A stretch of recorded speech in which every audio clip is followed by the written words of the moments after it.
Assalamualaikum warahmatullahi wabarakatuh. Perkenalkan, nama saya Arfai Kusairi, NIM terakhir 165. Di sini saya akan mempresentasikan tentang pengawas pasar modal. Salah satu hal yang penting dalam kegiatan pasar modal adalah adanya pengawasan. Pengawasan ini dimaksudkan untuk mengusahakan pelaksanaan kegiatan pasar modal berjalan sesuai dengan yang telah direncanakan. Pengawasan juga mempunyai kedudukan yang sangat penting, guna meyakinkan bahwa pelaksanaannya sesuai dengan visi dan misi pasar modal. Pengawasan pasar modal pada awalnya dilakukan oleh Bapepam LK atau Badan Pengawas Pasar Modal Lembaga Keuangan.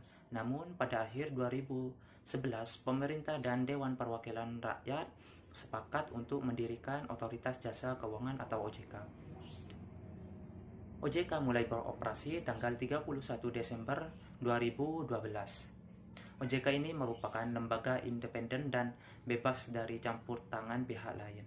OJK mempunyai fungsi, tugas, wewenang, pengaturan, pengawasan, dan penyidikan. Tujuan didirikannya Otoritas Jasa Keuangan yaitu agar kegiatan dalam sektor keuangan 1. Terlaksana secara teratur, adil, transparan, dan akuntabel. 2. Mampu mewujudkan sistem keuangan yang tumbuh secara berkelanjutan dan stabil, serta mampu melindungi kepentingan konsumen dan masyarakat. Assalamualaikum warahmatullahi wabarakatuh. Saya Rizky Pertini akan menjelaskan tentang penyelenggara bursa yang mempunyai tujuan penyelenggara bursa atau perdagangan surat berharga, yaitu Bursa Efek. Bursa Efek adalah lembaga atau perusahaan yang menyelenggarakan dan menyediakan fasilitas sistem pasar dan atau sarana untuk mempertemukan penawaran jual dan beli efek antar berbagai perusahaan atau perorangan yang terlibat dengan tujuan memperdagangkan efek perusahaan-perusahaan yang telah tercatat di Bursa Efek. Bursa Efek bertujuan untuk menyelenggarakan efek di antara mereka atau secara teratur, wajar, dan efisien. Bursa efek yang ada di Indonesia terdapat dua, yaitu Bursa Efek Jakarta dan Bursa Efek Surabaya, yang pada tahun 2007 menjadi Bursa Efek Indonesia. Pemegang saham adalah perusahaan yang telah memperoleh izin untuk perdagangan efek tersebut. Nah, menurut Ciptono Darmaji dan Hendy M. Fahrudin, tugas Bursa Efek sebagai fasilitator antara lain: 1. Menyediakan sarana perdagangan efek. Yang kedua, mengupayakan likuiditas instrumen, yaitu mengalirkan dana secara cepat pada efek-efek yang dijual. Yang ketiga, menyebarluaskan informasi bursa ke seluruh lapisan masyarakat. Yang keempat, memasyarakatkan pasar modal untuk menarik calon investor. Yang kelima, menciptakan instrumen dan jasa baru. Assalamualaikum warahmatullahi wabarakatuh. Perkenalkan, nama saya Rohmatul Ummah, NIM 043. Saya akan menjelaskan pelaku utama dalam pasar modal. Yang pertama, emiten. Emiten adalah perusahaan yang akan melakukan penjualan surat-surat berharga atau melakukan emisi di bursa. Emiten dalam melakukan emisi dapat memilih dua instrumen pasar modal yang bersifat kepemilikan atau hutang. Jika bersifat kepemilikan, maka diterbitkanlah saham. Sedangkan jika bersifat hutang, maka yang dipilih adalah obligasi. Tujuan emisi adalah yang pertama, untuk perluasan usaha; kedua, untuk memperbaiki struktur modal; ketiga, untuk mengadakan pengalihan pemegang saham; yang keempat, keterbukaan mendorong meningkatnya profesionalisme; kelima, menurunkan kesenjangan sosial karena peluang masyarakat menjadi investor sangatlah besar; keenam, sarana promosi. Pelaku selanjutnya di pasar modal adalah investor atau pemodal. Ia adalah pembeli atau menanamkan modal pada suatu perusahaan yang melakukan emisi. Sebelum membeli surat-surat berharga yang ditawarkan, biasanya para investor akan melakukan penelitian atau analisis tertentu. Penelitian ini mencangkup bonafiditas perusahaan, prospek usaha emiten, dan lain-lainnya. Adapun tujuan utama para investor dalam pasar modal yaitu yang pertama, memperoleh dividen, yaitu keuntungan yang akan diperoleh investor yang dibayar oleh emiten. Kedua, kepemilikan perusahaan. Semakin banyak saham yang dimiliki, maka semakin besar menjadi pengusaha perusahaan. Ketiga, berdagang, yaitu investor akan menjual kembali pada saat mencapai harga tinggi. Jadi pengharapannya adalah pada saham yang benar-benar dapat menaikkan keuntungannya dari jual beli sahamnya. Yang ketiga, perusahaan pengelola dana. Perusahaan pengelola dana merupakan perusahaan yang beroperasi di pasar modal dengan mengelola modal yang berasal dari investor. 6 perusahaan pengelola dana mempunyai 2 unit, yaitu pengelolaan dana atau fund management dan penyimpanan dana atau kustodian. Pengelola dana akan memutuskan efek mana yang harus dijual dan efek mana yang harus dibeli.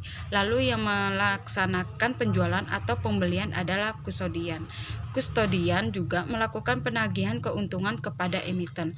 Perusahaan pengelola dana menarik pemodal dapat melalui dana bersama atau mutual fund, menerbitkan sertifikat yang didukung oleh efek-efek yang dimilikinya, dan membentuk dana khusus melalui penjualan saham. Sekian dan terima kasih. Wassalamualaikum warahmatullahi wabarakatuh. Assalamualaikum warahmatullahi wabarakatuh. Perkenalkan, nama saya Ali Akbar Ferdiansyah, NIM terakhir 160. Di sini saya akan menjelaskan tentang reksadana, yang merupakan salah satu alternatif investasi bagi masyarakat modal untuk selanjutnya diinvestasikan dalam portofolio efek oleh manajer investasi. Portofolio efek adalah kumpulan atau kombinasi sekuritas surat berharga atau efek instrumen yang dikelola.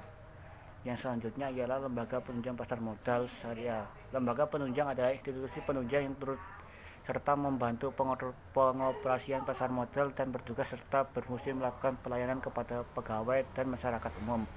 Yang pertama ialah Biro Administrasi Efek atau biasanya disebut BAE. Sesuai dengan Undang-Undang Nomor 8 Tahun 1995 tentang pasar modal, pihak yang boleh menjalankan kegiatan usaha sebagai Biro Administrasi Efek atau BA adalah perusahaan yang terbentuk Badan Hukum Perseroan Terbatas atau PT yang mendapatkan izin dari Bapepam. Biro Administrasi Efek atau yang disebut BAI sendiri merupakan salah satu lembaga penunjang pasar modal yang berperan penting. BAI menyediakan jasa atau pelayanan pada emiten dalam bentuk pencatatan pemindahan kepemilikan efek-efek emiten tertentu. Yang kedua, kustodian atau tempat penitipan harta adalah lembaga yang memberikan jasa penitipan efek serta harta lain yang berkaitan dengan efek serta jasa lain, menyelesaikan transaksi efek dan mewakili pemegang rekening yang menjadi nasabahnya. Yang ketiga, wali amat atau truster yang adalah pihak yang mewakili kepentingan pemegang efek yang bersifat utang dan memiliki tugas antara lain. Yang pertama, menganalisis kemampuan dan kredibilitas emiten. Yang kedua, melakukan penilaian terhadap sebagian atau seluruh harta kekayaan emiten yang diterima olehnya sebagai penjamin. Yang ketiga, memberikan nasihat yang diberikan oleh emiten. Yang keempat, melakukan pengawasan terhadap perusahaan jawaban pokok beserta imbalannya. Yang keempat ialah pemerikat efek. Ini yang terakhir, merupakan perusahaan berperan sebagai penasihat investasi berbentuk perseroan terbatas yang melakukan kegiatan pemeringkatan dan memberikan peringkat. Sekian, terima kasih. Wassalamualaikum warahmatullahi wabarakatuh. Saya, Fauzia Nurul Mutmainah, dengan NIM terakhir 002 akan menjelaskan topik terakhir dari kelompok kami, yaitu mengenai profesi penunjang pasar modal syariah. Profesi penunjang adalah pihak-pihak yang memiliki tugas melakukan pekerjaan membantu emiten dalam mewujudkan penerapan prinsip-prinsip keterbukaan di pasar modal.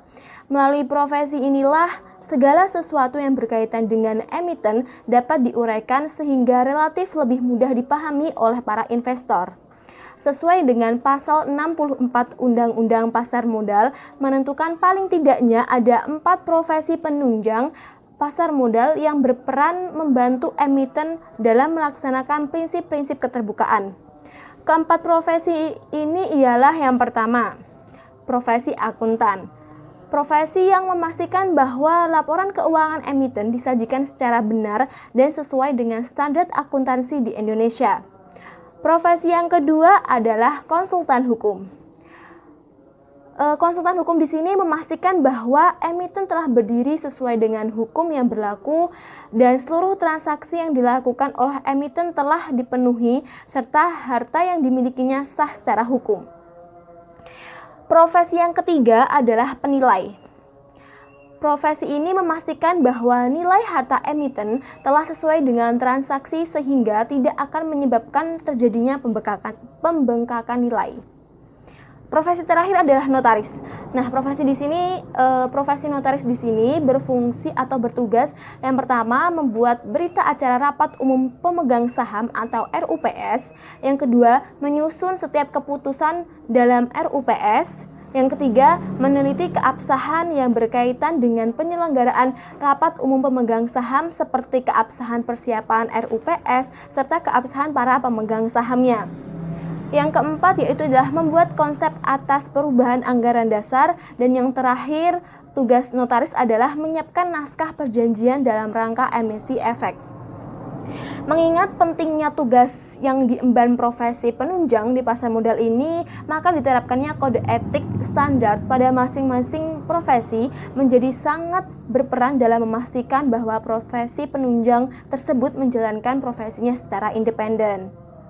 Sekian yang dapat kami sampaikan, kurang lebihnya mohon maaf. Billahi taufiq wal hidayah. Wassalamualaikum warahmatullahi wabarakatuh.